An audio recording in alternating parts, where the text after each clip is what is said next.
Halo semuanya, perkenalkan kami dari kelompok 1 Psikologi Umum akan mempresentasikan materi tentang motivasi. Nah, teman-teman pastinya sudah familiar dong dengan kata-kata motivasi. Jadi kami akan menjelaskan lebih dalam mengenai motivasi. Yang pertama, kami akan menjelaskan konsep motivasi, kemudian yang kedua, proses terjadinya motivasi, kemudian yang ketiga, indikator motivasi, lalu yang terakhir, alat ukur motivasi. Nah, mari kita mulai dari konsep motivasi. Konsep motivasi. Motivasi sesungguhnya merupakan proses psikologis yang sangat fundamental atau prinsip yang mendasar sifatnya. Akan sangat sulit untuk menyanggah bahwa motivasi merupakan proses yang amat penting dalam pemuasan berbagai kebutuhan dan menjamin berbagai kepentingan para anggota organisasi. Motivasi semacam perasaan atau kehendak yang amat mempengaruhi kemampuan individu, sehingga individu tersebut didorong untuk berperilaku dan bertindak dalam menentukan gerakan atau tingkah laku individu kepada tujuan atau goals. Poin ketiga yaitu proses terjadinya motivasi, yaitu kebutuhan, dorongan, dan tujuan. Poin pertama, needs merupakan kebutuhan yang terdapat dalam diri seorang yang harus dipenuhi. Poin kedua, ketika kebutuhan tersebut muncul, maka fenomenanya tampak pada dorongan drive yang menyebabkan seseorang melakukan suatu tindakan. Dan poin ketiga, akibat dari tindakan tersebut, maka tujuan yakni memuaskan kebutuhan terpenuhi. Maka motivasi merupakan upaya individu dalam memenuhi kebutuhannya. Selama kebutuhan tersebut belum terpenuhi, maka dorongan untuk melakukan sesuatu terus dilakukan. Contohnya, siswa yang termotivasi oleh cita-cita, kebutuhan atau keinginan. Seseorang siswa bercita-cita menjadi dokter. Dorongan internal, ia menolong sesama dan merasa bangga jika bisa membanggakan keluarganya. Tindakan, ia ingin belajar dengan rajin, mengikuti les tambahan, dan menjaga kedisiplinan belajar. Tujuan tercapai, ia lulus ujian dengan nilai tinggi dan diterima di Fakultas Kedokteran. Indikator merupakan sebuah istilah yang sudah tidak asing lagi kita dengar. Menurut Kamus Besar Bahasa Indonesia, indikator adalah sesuatu yang dapat memberikan petunjuk atau keterangan. Indikator ini terdiri dari informasi yang menandakan adanya perubahan, sebab indikator merupakan variabel kuantitatif atau kualitatif yang memberikan cara sederhana dan andal untuk mencerminkan perubahan yang terkait dengan suatu intervensi. Berikut ini informasi dasar yang kerap terkandung dalam suatu indikator. Namun, tidak semua informasi ini diperlukan untuk setiap indikator. 1.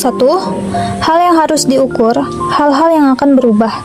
Satuan ukuran yang digunakan untuk menggambarkan perubahan status praprogram juga dikenal sebagai baseline. Ukuran, besaran atau dimensi perubahan yang dimaksudkan, kualitas atau standar perubahan yang ingin dicapai, populasi sasaran jangka waktu. 2. Mengukur perubahan indikator dapat digunakan untuk mengukur perubahan variabel dalam kurun waktu tertentu. Hal ini membantu peneliti memahami cara suatu fenomena atau konsep berubah. 3. Mengukur variabel indikator merupakan alat ukur yang digunakan untuk mengumpulkan data empiris. Penting untuk dipahami bahwa pemilihan indikator yang tepat adalah langkah kritis dalam perancangan penelitian. Alat ukur motivasi. Alat ukur motivasi adalah instrumen yang digunakan untuk mengukur tingkat atau jenis motivasi seseorang terhadap suatu aktivitas seperti belajar, bekerja, atau berprestasi. Ada beberapa contoh alat ukur motivasi yang sering digunakan. Motivate Strategies for Winning Questionnaire pengembangan. Pinterest et al. 1991. Tujuan, mengukur motivasi dan strategi belajar siswa atau mahasiswa. Komponen, termasuk nilai tujuan, efikasi diri, kecemasan ujian, dan strategi belajar.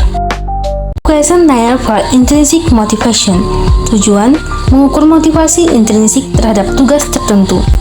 aspeknya: minat, kompetensi yang dirasakan, usaha, nilai, tekanan, dan pilihan bebas. Minat ini adalah kecenderungan atau ketertarikan individu untuk melakukan suatu aktivitas yang dapat menentukan motivasi seseorang. Contohnya, seorang siswa yang ingin memiliki minat tinggi pada seni musik, cenderung aktif mengikuti ekstrakurikuler musik dan bersemangat belajar alat musik tertentu. Kompetensi yang dirasakan, kemampuan atau keterampilan yang diyakini dimiliki individu dalam melakukan suatu tugas. Misalnya, siswa merasa mampu menguasai materi matematika sehingga percaya diri saat ujian. Usaha merujuk pada upaya yang dilakukan individu untuk mencapai tujuan tertentu. Contohnya, siswa yang rajin belajar dan mengulangi materi pelajaran karena ingin mendapatkan nilai baik atau menguasai suatu keterampilan. Nilai adalah norma atau prinsip yang dianggap baik dan menjadi pedoman dalam bertindak. Contohnya nilai kejujuran, kesederhanaan, dan keterbukaan yang memotivasi seseorang untuk berperilaku jujur dalam belajar dan berinteraksi dengan orang lain. Tekanan adalah kondisi atau pengaruh yang dapat mempengaruhi perilaku individu, baik dari lingkungan maupun internal. Contohnya tekanan dari orang tua agar siswa berprestasi tinggi, atau tekanan waktu saat menghadapi ujian yang membuat siswa merasa stres. Pilihan bebas. Pilihan bebas adalah kemampuan individu untuk memilih atau berpartisipasi dalam aktivitas tanpa paksaan. Contohnya, siswa memilih untuk mengikuti kursus melukis karena minatnya sendiri, bukan karena disuruh orang lain.